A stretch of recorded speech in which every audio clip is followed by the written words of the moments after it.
पहला प्रश्न है कि जो भिन्न भिन्न प्रकार के स्क्रिप्चर्स हैं, चाहे वो त्रिपिटक है, धम्मपद है, गुरु ग्रंथ साहिब, श्रीमद् भगवद गीता, बाइबल, क्या ये सभी एक ही शिक्षा की तरफ पॉइंट नहीं कर रहे हैं क्या? अम, ऐसा लगता है कि सभी स्क्रिप्चर्स जो हैं एक ही बात बता रहे हैं, चाहे वो अलग अलग भाषाओं में या रिचुअल्स भिन्न भिन्न हो सकते हैं, थोड़ी मान्यताएं अलग हो सकती हैं। तो इस पे आपका क्या विचार है sir? Well, it's a rather delicate question. मैं कोशिश करता हूँ उसमें जितना सहज भाव से समझा सकूं, क्योंकि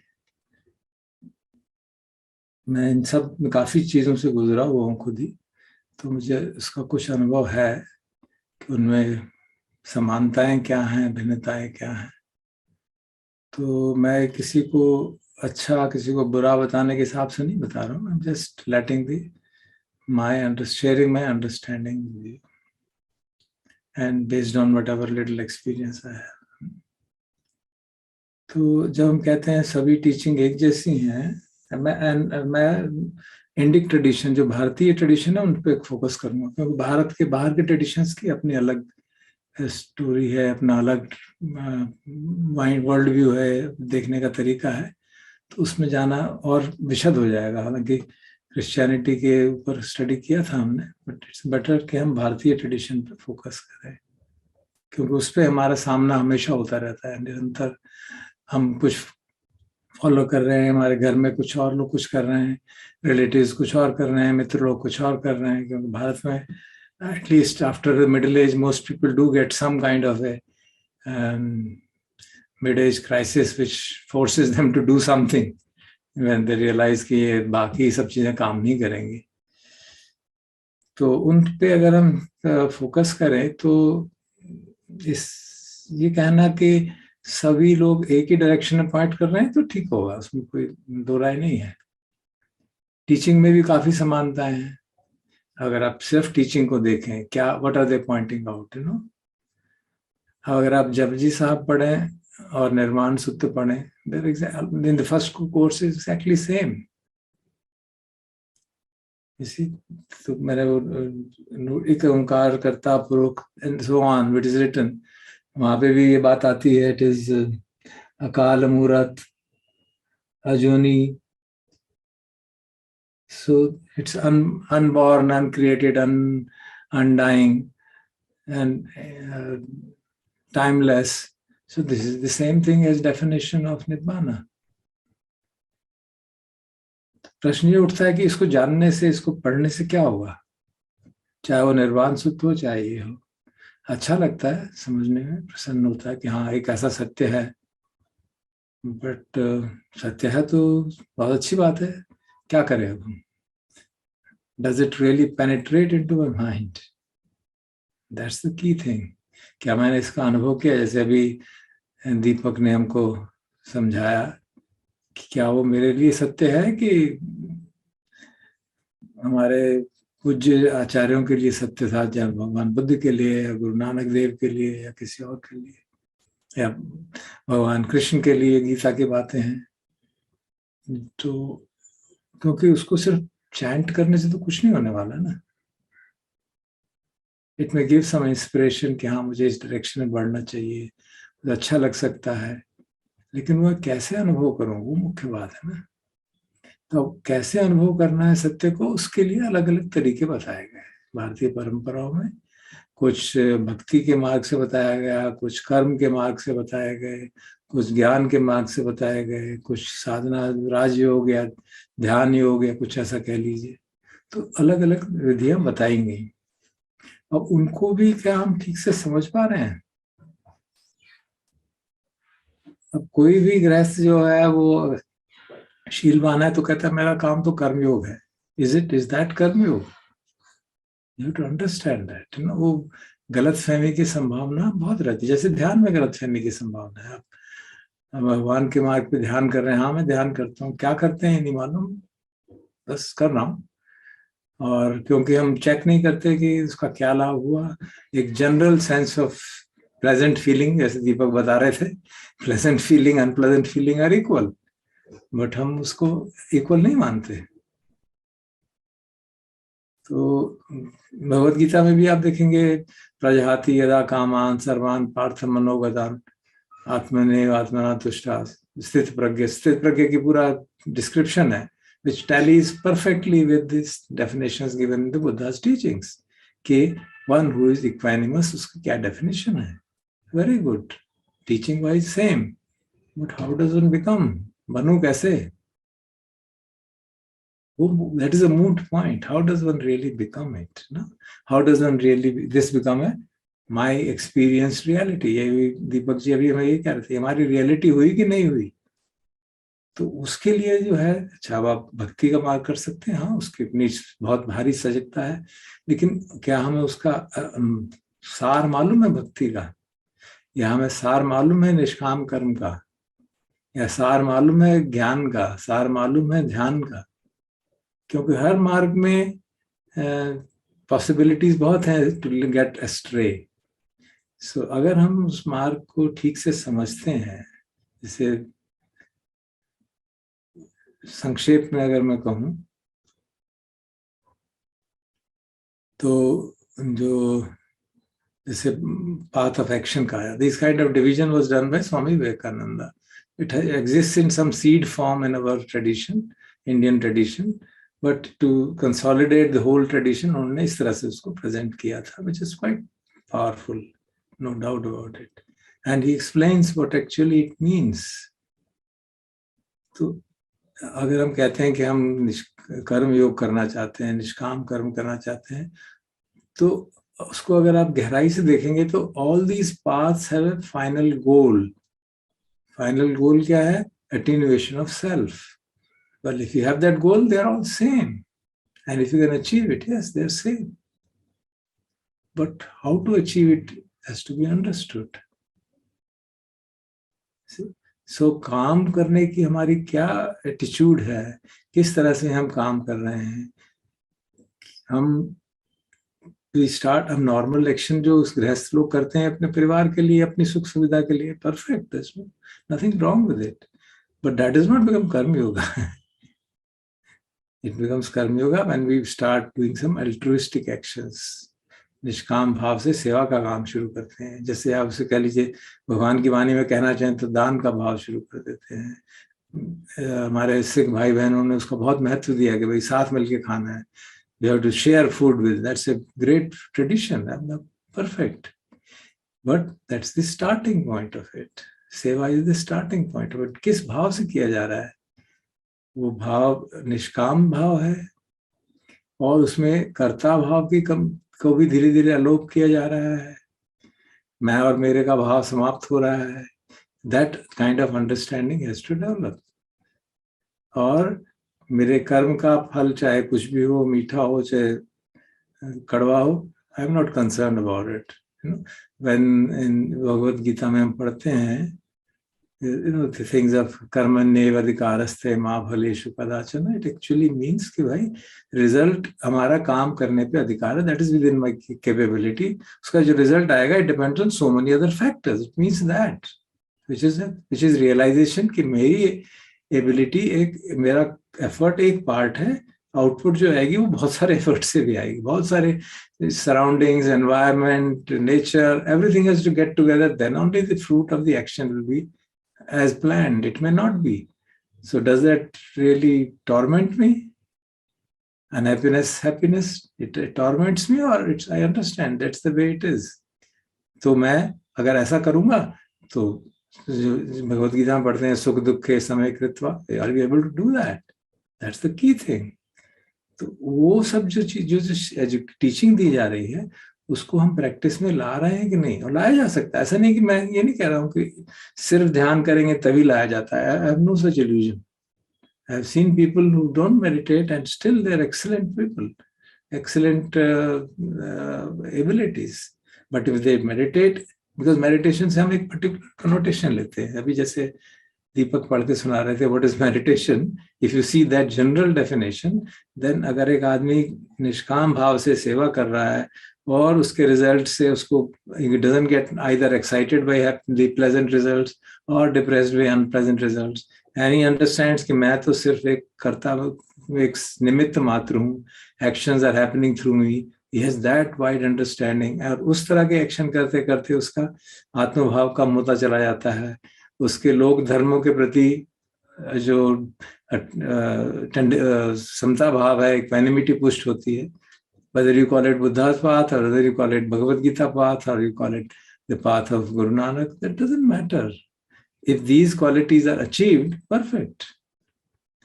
Same thing applies to bhakti, whether we are able to do it with that sense, with that understanding, with that complete surrender, total surrender, complete surrender of ego, no sense of self.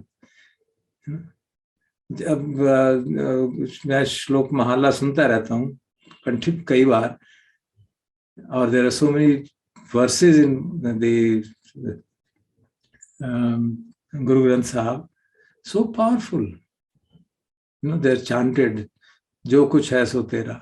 Now, if you have that, मेरा मुझ में कुछ नहीं, सब कुछ है तेरा. Do we really have that feeling, have that perception? Do we have that clarity of life? Do we live our life according to that teaching?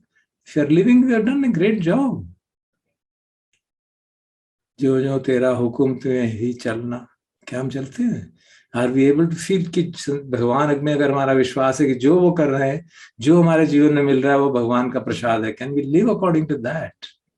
Then perfect, you are really progressing greatly, because हमारी समता पुष्ट हो रही है, हमारे में राग द्वेष कम होते चले जाएंगे, and we are developing surrender because we are having clarity कि मैं नाम की कोई चीज है ही नहीं, सब कुछ भगवान ही कर रहे हैं.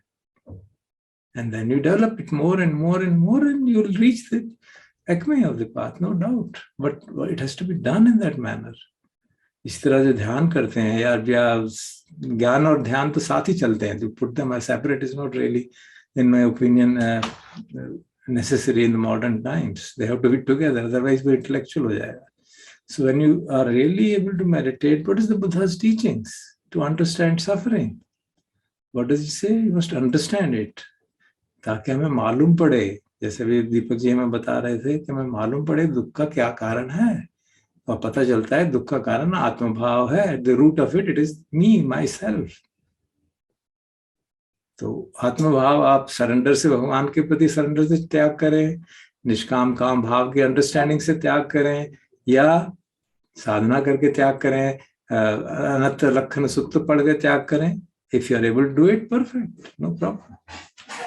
That's the way I look at it, and I see that if we really have that clarity, because the essence of all the education is developing right view, sammaditthi. अगर हमारा view about the world, संसार के प्रति, गुरु नानक की वाणी में बार बार आता है कि सारा संसार सपने यूं संसार, and it comes in every teaching. You read Kabir, you read Guru Nanak, you read other even devotees, they'll all say it's all Brahma Satyam Jagat Mithya. It means essentially that the reality is transcendental. This world is only an appearance. That's the meaning. If we can really live according to that, then yes, all the things are same. But if we just think कि मैं Bhagavad Gita chant कर लूंगा तो सब हो जाएगा, या जपजी साहब कर लूंगा, या त्रिपिटक में मॉर्निंग इवनिंग चैंटिंग कर लूंगा तो सब हो जाएगा, obviously it won't. It will give some good things. मन में शांति मिलेगी, थोड़ा it's better than reading other useless literature, obviously. And there is a possibility कि कहीं ना कहीं वो spark ignite कर दे हमारे में. चांट कर रहे हैं तो spark ignite, कभी ना कभी हम सोचने लगे हम क्या कर रहे हैं, चांट क्या कर रहे हैं. And then when you sit, अच्छा ये एक ओंकार का मतलब क्या है भाई, अजूनी सच क्या मतलब है? So then if we start reflecting on what we are chanting, then transition begins to happen. If we begin reflecting on this, sukh dukhe samay kritva, तो ये क्या है? सुख दुख समय कृत्वा तो होता नहीं. मात्रा स्पर्शेषु कौन्तेयो शीतोष्ण सुख दुखदा. मात्रा मतलब इंद्रियों के स्पर्श से सुख और दुख आते हैं, जो इसमें फंसता है वो दुख के चक्र में फंस जाएगा. No, we chant it continuously. But if you're not aware of it, what we are chanting, if you don't reflect on it, तब तो उसका लाभ नहीं होगा. अगर हम Indic traditions की बात करें तो majority of the Indic traditions have the same goal, moksha, freedom from the cycle of birth and death, and therefore there's There may be differences in their presentation, differences in the path we choose, but if we have the clarity of the goal and we follow it properly, we'll be able to reach it, definitely. That's the way I look at it. And now, depending on different traditions, different inclinations, we use those methods. I very much like the answer which the Dalai Lama gave. I quoted it earlier also, and one of his Kal Chakra talks. He says, somebody asked me, which is the best meditation? And he said, he was probably a doctor. He said, okay, I'm ill. Now, please give me the best medicine. Said, what are you talking? What best medicine? There's nothing like a best medicine. It depends on what is your illness. So you have to choose path accordingly. In each case, you have to choose path accordingly and then see what method is most suitable for me. It may not be a physical illness. We are all suffering from mental illness because of the distorted perspectives. Different, हमारे में difference सिर्फ degree का है, kind का नहीं है. People who are totally deluded and in the mental hospital and us, difference is only of degree, not of kind. They have a very profound delusion, we have less delusion, but we do also have delusions. तो उसको अगर हम ठीक से समझते हैं उस बात को, then depending on what is really causing us the greatest delusion, we can choose a path. और जिस path जो हमारे लिए सहज हो, we can start with that and we can shift. I myself have shifted so much. Started from one to another, because I realized, हाँ यहाँ तक तो इतने काम हो गए, अब कुछ नहीं बन गया, अटक गए हैं. I have got stuck. Then it's okay, let me find out what is the way I can get out of this feeling of stuckiness. Okay, this is the way. Then you go, then you do. So you can follow all of them at different stages of your life. No problem. Depending on, जैसे जैसे आपकी understanding develop होती है, जितना जितना view right होने लगता है, you can see the commonality between them, you can see the differences between them, you can become apparent, it becomes apparent मेरे लिए कौन सा है, इस समय मेरे लिए क्या ठीक है, वो समझ में आने लगता है. And then you can very smoothly, very seamlessly, you can do whatever is really required to be done. And then this whole issue of differences in various traditions, Mahayana, Hinayana, Theravada, all these seem superficial. They're not really there. Once the goal is clear, वो mountain analogue Renee डुमान ने किताब लिखी थी, unfulfilled किताब, आधी complete नहीं हो पाई वो किताब. He died before he could complete it. But the whole message was that जैसे एक माउंटेन की पीक पे जाना है, आपको क्लियर है कि मुझे इस माउंटेन में जाना, किसी और पे नहीं जाना. ये क्लियर है कि ये पीक पे जाना है, then you can start from different ways. Someone can go like this on the path, someone may go like this on the path, someone may take the steepest ascent कि मैं तो सीधा ही जाऊंगा. It's very tough. But if you go slowly like this, then you can reach. Somebody starts from here and goes like this. अब अगर ये वाला इधर जा रहा है, ये वाला इधर जाकर कर देगा, मैं और तू एक जगह कैसे जा सकते हैं? How can it happen? मैं इस डायरेक्शन में जा रहा हूँ, ईस्ट टू वेस्ट, तू नॉर्थ वेस्ट टू ईस्ट जा रहा है. तो उसमें समझ आ कहेगा यार, ऊपर वाला कहेगा काहे लड़ रहे हो, चढ़ो तो सही, यहीं बैठ के लड़ोगे क्या, आगे बढ़ो तो सही, घूम के वहीं आ जाओगे. So that's the way. That's the way I at least have understood after all 40 years, 45 years of practice of various kinds. So I don't think कि हमको उसमें भेदभाव करने की जरूरत है. हमको ये देखना कि मुझे कौन सा सूट कर रहा है इस समय. And I follow that, whichever is according to my past proclivities. पिछले जन्मों में मैंने क्या काम किया है, किस तरह का किया, and I started on that path, and then I learned myself. If I have that sincerity, and the key thing is ability to reflect, vimamsa. मैं बार बार इवेल्युएट करता रहूं, मैं किस लिए इस मार्ग पे चल रहा हूं, और वो मार्ग की उस डायरेक्शन में मैं जा रहा हूं कि कुछ हिल गया, मैं कहीं इधर से रास्ते से भटक गया हूं. अगर मैं बार बार वो रिफ्लेक्ट करता रहूं, तो then there is no problem whatsoever. One can always be sure that कि रास्ते, sincerity and the natural forces will make sure that I reach the goal. There's no doubt about that. And you can see that, yeah, we can. There's no doubt remaining about the path, about what you are doing. You may not have reached it, but you can see. Peak is not seen only from the top. It is seen when you are approximating it. You can see that. You do get glimpses of the peak even from the midway of the mountain. So that's it. So I hope I have answered it sufficiently. Yes, sir.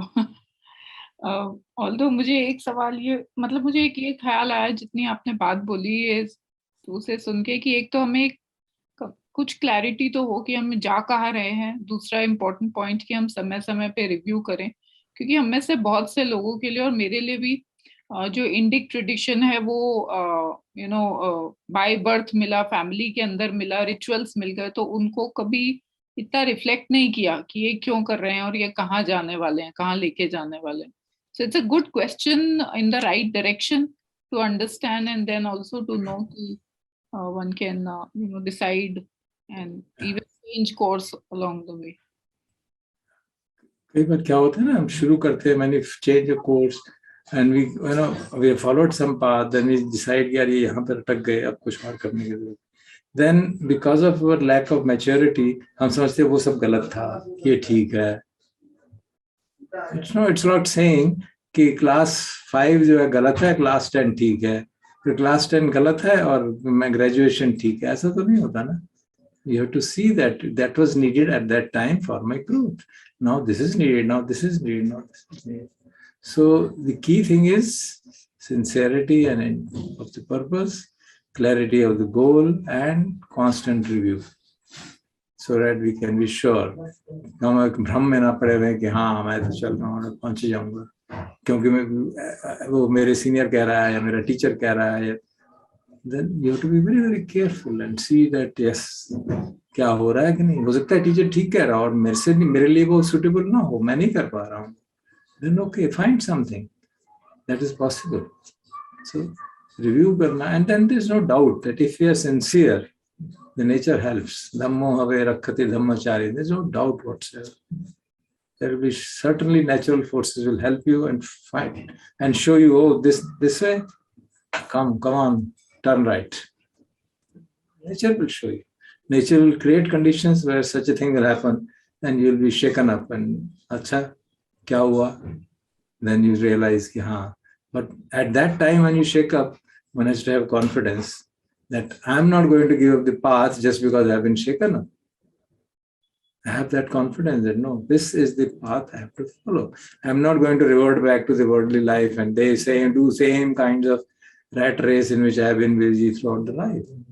If that much clarity is there, that much integrity and sincerity is there, the nature will definitely help. There's no doubt whatsoever. And it's not just my experience, it's the experience of millions of people. Nature creates conditions for helping.